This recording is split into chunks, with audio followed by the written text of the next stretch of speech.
बहुत सारे लोगों को मैं देखता हूं कि वह ग्रहों की क्रूरता से बचने के लिए अनेक प्रकार के अनुष्ठान करते हुए भागे भागे फिरते हैं। लेकिन अगर जो नवग्रह वाटिका अगर वे अपने छोटे से प्रांगण में भी रोपित कर लें तो उनको काफी लाभ होगा। उसमें सूर्य का प्रतीक आंख है, चंद्र का प्रतीक ढाक है, मंगल का प्रतीक खैर है, बुध का प्रतीक लटजीरा है, बृहस्पति का प्रतीक पीपल है, शुक्र का प्रतीक गोलर है, शनि का प्रतीक समी है, राहु का प्रतीक दूब है और केतु का प्रतीक कुश है।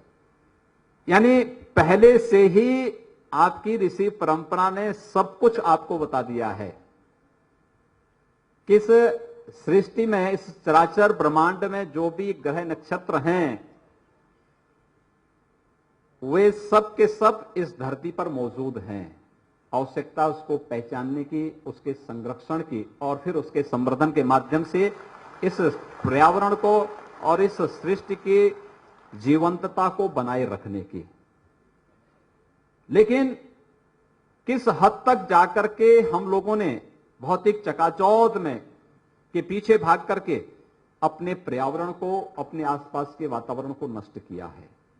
आज आप चले जाइए किसी भी नगर में, महानगर में, चाहे वह देश हो, दुनिया हो, कहीं भी जाइए, आपको प्राकृतिक जंगल तो समाप्त होते हुए दिखाई देंगे लेकिन कंक्रीट के जंगल दिखाई देंगे। क्या ये कंक्रीट के जंगल हमें शुद्ध ऑक्सीजन दे पाएंगे, शुद्ध वातावरण दे पाएंगे? आप देखते होंगे सर्दियों के समय में थोड़ी सी फॉग होती है, उसके बाद पॉल्यूशन का जो स्तर है कितना तेजी के साथ आगे बढ़ता हुआ दिखाई देता है। दिल्ली में तो उन्होंने रोटेशन कर दिया कि कभी ओड और कभी इवन नंबर के वाहन निकलेंगे और उसमें और भी तमाम प्रकार के नए नए तरीके निकाले जा रहे हैं। लेकिन हम अपनी उन आवश्यकताओं को, जो आवश्यकताएं उतनी नितांत आवश्यक नहीं लेकिन हमारी दिनचर्या का हिस्सा बन चुकी हैं, और यही कारण है कि आज हम सबकी चिंता का विषय यह है कि भारत के अंदर वन आच्छादित क्षेत्र जहां उसका जो प्रतिशत होना चाहिए था, हम उससे काफी नीचे आ रहे हैं। यानी कुछ ही राज्य हैं जिन्होंने अपने इस वन से आच्छादित क्षेत्र को संरक्षित रखा है या प्रकृति प्रदत्त उनके पास वो बचा हुआ है। शेष उत्तर प्रदेश की स्थिति क्या है?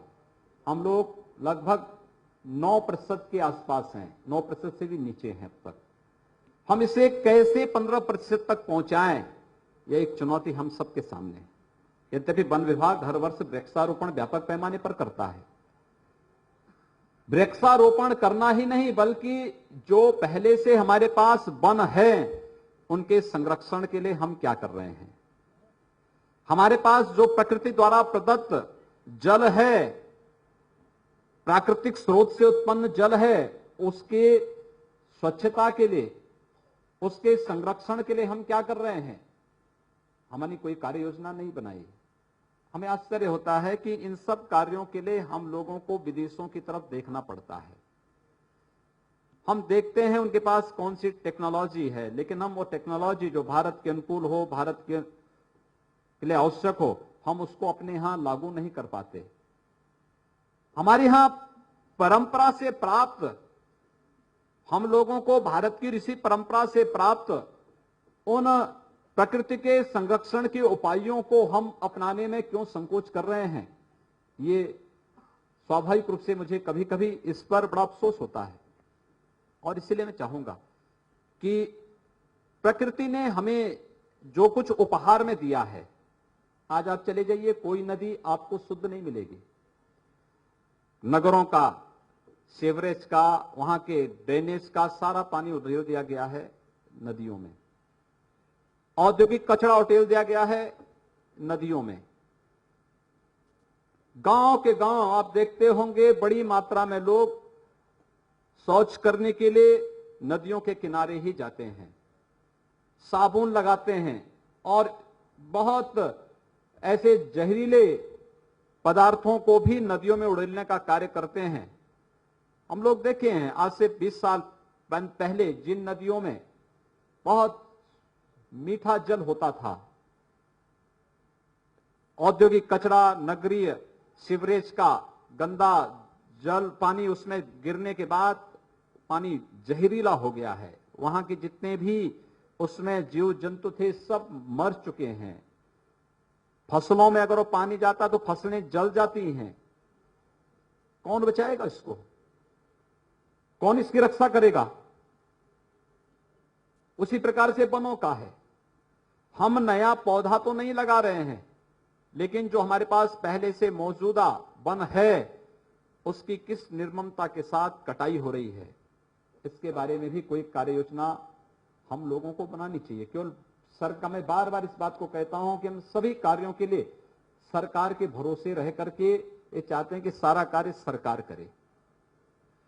सरकार का एक कर्तव्य है, सरकार इस कार्य को करेगी, लेकिन बिना जन सहभागिता के कोई अभियान कभी सफल नहीं होता। केवल सरकार के भरोसे वो सफल नहीं हो सकता है। और इस दृष्टि से आम जन की सहभागिता हमें पर्यावरण प्रदूषण से मुक्ति के लिए अपनाने पड़ेंगे। और उस दृष्टि से बहुत अच्छा होगा हम प्राकृतिक स्रोतों को, जल के प्राकृतिक स्रोतों का संरक्षण करें। जो नदियां मर रही हैं, शासन की योजनाएं हैं, उन योजनाओं को वहां पर लागू करने का प्रयास करें। आपके लखनऊ में गोमती नदी आती है, लेकिन जहां से आती है पीलीभीत के पास से, वहां पर उसका स्रोत सूख चुका है। कारण है उसमें गाद भर चुका है। मनरेगा योजना है, लेकिन हम उस योजना का उपयोग नहीं कर रहे हैं जिससे उसके प्राकृतिक स्रोत को, हम मूल स्रोत को जीवित कर सकें। थोड़ा सा उपयोग वन विभाग के लोग और स्वयंसेवी संगठन इसमें कर सकें तो इस नदी को हम पुनर्जीवित कर सकते हैं, उसके मूल स्रोत को बचा सकते हैं। ऐसी अनेक नदियां आपको हर जगह मिलेंगे। यानी प्रकृति ने तो हमें दिया, लेकिन हम उसके संरक्षण करने में विफल रहे। प्रकृति ने हमें जंगल दिए, लेकिन हमने जंगल काट करके वहां पर कंक्रीट के जंगल रोपित कर दिए। और उसके बाद फिर जो स्थितियां हम सबके सामने हैं, इन समस्याओं से जूझने के लिए तो हमें मजबूर होना ही पड़ेगा। इसलिए आज का यह दिन हम सबको इस बात का आह्वान करता है कि हम प्रकृति द्वारा प्रदत्त इस अनमोल उपहार का संरक्षण करने में आगे आएं। और इस दिशा से हमारा वेद, हमारे शास्त्र हम सबको निरंतर प्रेरणा प्रदान कर रहे हैं। और आज के दिन पर मैं यही कहना चाहूंगा, वन विभाग ने इस वर्ष एक लक्ष्य रखा है कि हम व्यापक पैमाने पर जल संरक्षण, वृक्षारोपण करेंगे। वृक्ष केवल लगाने की औपचारिकता न हो, बल्कि उसकी सुरक्षा कैसे हो, यह भी हमारी चिंता का विषय होना चाहिए। और मैं चाहूंगा अपने वन मंत्री से और हमारे कैबिनेट के हमारे तमाम वरिष्ठ सहयोगी यहां पर आए हैं, नीचे भी बैठे हैं,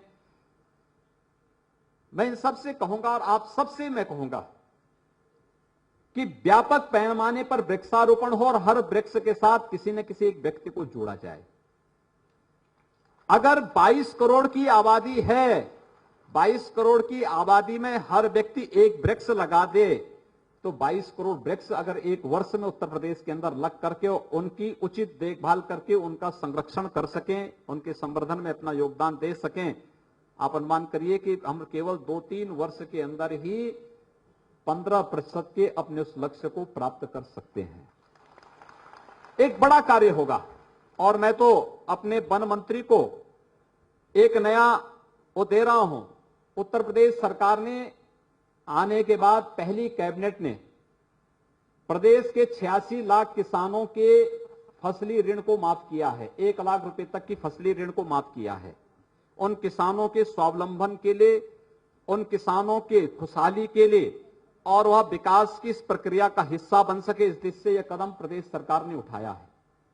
एक कर्जा माफी नहीं, बल्कि समाज के सतत विकास को आगे बढ़ाने की प्रक्रिया का एक हिस्सा है। और उस हिस्से में हम कोई उस पर उपकार नहीं कर रहे हैं, बल्कि समाज और इस प्रदेश के विकास में वह अपनी भूमिका को आगे बढ़ा सकें, इस दिशा से एक प्रोत्साहन प्रदेश सरकार उस किसान के प्रति व्यक्त कर रही है। लेकिन मैं चाहूंगा कि 86 लाख किसानों को जब हम लोग पत्र देंगे, कर्जा माफी का पत्र उनके पास पहुंचाएंगे, मैं वन और पर्यावरण विभाग से मैं इस बात का आग्रह करूंगा कि उन किसानों को 10-10 पौधा दें कि वह सभी किसान अपने खेत में 10 पौधा जरूर लगाएं। आप सोचिए कि अगर वे सभी 86 लाख किसान 10 पौधा अपने खेत में लगाएंगे तो 86 लाख किसान जब अपने खेतों में 10-10 पौधा लगाएंगे तो 8 करोड़ 60 लाख पौधे तो आपके ये ऐसे ही वे लोगों के द्वारा सुरक्षा की गारंटी स्वयं हो जाएगी। एक बड़ा कार्य हो सकता है।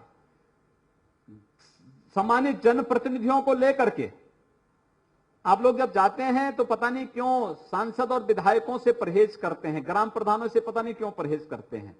उन लोगों को इस अभियान का हिस्सा बनाया जाना चाहिए, इसे एक जन आंदोलन बनाया जाना चाहिए, व्यापक जन सहभागिता इसके साथ हो, यह तय किया जाना चाहिए। और अगर आप किसी को एक पौधा काटने की परमिशन दे रहे हैं तो बदले में 10 पौधा लगाने और 10 पौधों के संरक्षण की गारंटी भी उससे लीजिए।